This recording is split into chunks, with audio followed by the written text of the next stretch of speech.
Hello दोस्तों, मैं ओम शर्मा आप सभी का स्वागत करता हूं हमारे YouTube channel the Avon study पर। तो आज हम आपके लिए क्या लेकर आए हैं? आपके लिए लेकर आए हैं श्रीलंका ने चीन के जहाजों पर अपने देश के अंदर बैन लगा दिया है आने के लिए। तो देखो, ये हमारे पास चीन का मैप दिया गया है। इसमें आप लोग को दिख रहा होगा, यहाँ पे कोलंबो पोर्ट है और यहाँ पर है हम्बन बटोटा। तो हम इसी हम्बन बटोटा पोर्ट की बात करेंगे, क्योंकि हम्बन बटोटा ये जो पोर्ट है ये चीन के अंडर में है। वहां की सरकार यानी श्रीलंका की सरकार ने ये चीन को लीज पर दिया हुआ है। तो ये कई अखबारों में भी आप लोगों ने देखा होगा, निकला हुआ है। 4 दिन पहले की ही खबर है यहाँ पर। ये रही कि श्रीलंका ने भारत के खातिर चीन को दिया झटका। क्या ये बात सही है कि भारत के खातिर दिया? आगे भी इस वाले अखबार में भी दिया गया। नवभारत टाइम्स में जासूसी जहाज भेजने की गुजारिश पर श्रीलंका की मनाही। यहाँ पर भी दिया गया है श्रीलंका में जासूसी जहाज की एंट्री पर रोक। क्या ये बात सही है कि भारत के खातिर हुआ है? नहीं, सब जानेंगे एक एक करके। तो देखो, ये श्रीलंका, ये इन अखबार में नहीं, भारत 24 में भी यही बात छापी गई है, हिंदुस्तान में भी यही बात छापी, मतलब कई अखबारों में ये बात छापी हुई है। तो हम आज इसी के बारे में बात करेंगे। यहाँ पे श्रीलंका दिया गया है, यहाँ पे बंगाल की खाड़ी है, यहाँ पे पाक स्टेट है, ये पाक जल संधि होती है भारत और श्रीलंका के बीच में, ध्यान रखना। ठीक है, और यहाँ पर ये इंडिया है और यहाँ पे गुल्फ ऑफ मन्नार है। ठीक है, आगे चलते हैं। तो देखो, इस चीनी जो जासूसी जहाज है, वहां पर श्रीलंका ने नो एंट्री कर दिया अपने देश के अंदर, वो भी 1 साल के लिए। उन्होंने क्या कहा है, जो विदेशी अनुसंधान जहाज होते हैं चीन के, वो क्या काम करते हैं, श्रीलंका के अंदर जाते हैं। वहां पर जाने के बाद क्या करते हैं, जासूसी करते हैं। जासूसी किसकी करते हैं?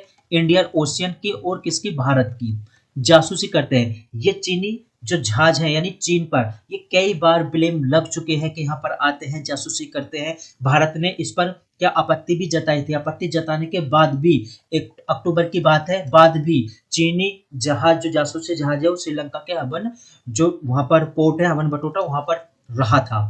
ठीक है, आगे चलते हैं। तो देखो, क्या बोला गया, श्रीलंका ने समुद्री सीमा में अनुसंधान करने के लिए जो विदेशी जहाजों को अनुमति देने से मना कर दिया है 1 साल के लिए। विदेशी नहीं, ये मोस्टली किसके बारे में? चीन के बारे में है। ये चीन की बात हो रही है यहाँ पर। जो वहाँ के विदेश मंत्री हैं, जिसका नाम है अल सबीरी, तो इन्होंने श्रीलंका की समुद्री सीमा में चीनी जो निगरानी जहाज होते हैं उनको अनुमति देने से मना कर दिया है। और ये वहां के जो अखबार है डेली मिरर, वहां पर उन्होंने ये इस बात को छापा है। ठीक है, आगे चलते हैं। तो ये जो अनुसंधान होते हैं, ये मोस्टली देखा जाए तो अनुसंधान वाले जहाज होते हैं, लेकिन इन पर यही भारत की जासूसी, श्रीलंका की जासूसी, ताइवान की जासूसी, ये धीरे धीरे जासूसी के आरोप लगते रहे हैं कई बार। और ये जो श्रीलंका ने ये प्रतिबंध लगाया है 1 साल के लिए, ये देखा जाए ना, ये चीन पे जो प्रतिबंध लगाया है, ये भारत के कहने पर, ये अमेरिका के कहने पर, ठीक है, ऑस्ट्रेलिया के कहने पर, मतलब कई देशों ने ये बात बोली है, तब जाके बड़े प्यार से समझाया है श्रीलंका को, तब जाकर उन्होंने से ये चाइना से मना कर दिया है। और डायरेक्टली मना नहीं किया है, बहाने से मना किया, वो भी आपको बताऊंगा कैसे। तो देखो, फिर यहाँ पे दिया गया है, चीनी नियमित रूप से अनुसंधान पर रखने की जो निगरानी जहाज होते हैं वो श्रीलंका भेजता रहता है। अभी अगस्त में जो उसने अपना जहाज भेजा था, जो चाइना पीपल्स लिबरेशन आर्मी का नौसेना जहाज था, जिसका क्या नाम था, HAI यांग 24 HOA ये जहाज था, जो 2 दिन की यात्रा पर था, अनुसंधान के लिए गया था। जो जहाज था वो सर्वेक्षण के लिए सी यान 6, भारत की आपत्ति के बाद भी ये अक्टूबर में वहां पर रहा था, कोलंबो बंदरगाह पर। भी मैंने पीछे बताया था कि कोलंबो बंदरगाह पर ये ठहरा था। फिर आगे दिया गया, हिंद महासागर में जो national aquatic resources and development agency है के अनुसंधान गतिविधियों पर ये क्या करता है, ये जासूसी का काम करता है, जो मोस्टली भारत की ही जासूसी करता है।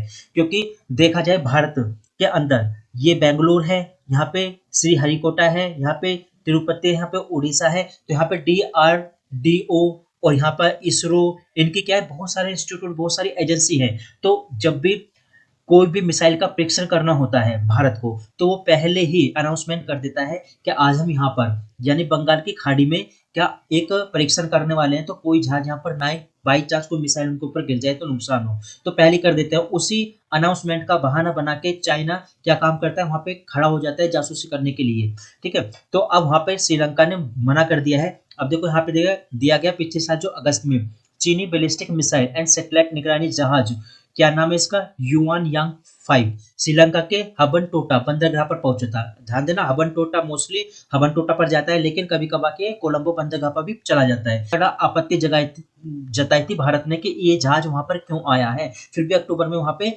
रहा था, लेकिन अब फिलहाल चाइना को मना कर दिया गया है श्रीलंका ने। कि 1 साल के लिए कि आप यहाँ पर नहीं आओगे, और उन्हें बहाना क्या दिया गया है कि चीन ये श्रीलंका के अंदर चुनाव है इस समय, कि चुनाव है इसलिए हम आपको यहाँ पर आने की इजाज़त नहीं दे सकते।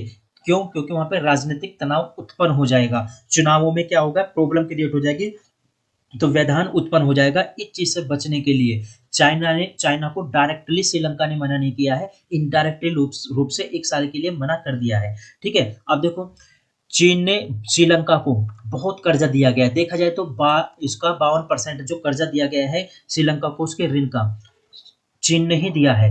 और ये भी ध्यान रखना, इसी ऋण के चक्कर में चाइना अपनी बात श्रीलंका से मनवाता रहता है, और वो भारत पे भी दबाव डालता रहता है। भारत की बात भी नहीं मानता। मोस्टली क्यों नहीं मानता? क्योंकि उसने चाइना से बहुत बड़ा कर्जा लिया हुआ है, इस वजह से। तो कोलंबो को लोन स्ट्रक्चरिंग के प्रयासों के लिए बीजिंग से स्वीकृति लेनी, मतलब बार-बार उसको स्वीकृति लेनी पड़ती है बीजिंग से, चाइना से, ये बार-बार आरोप लगते रहे हैं।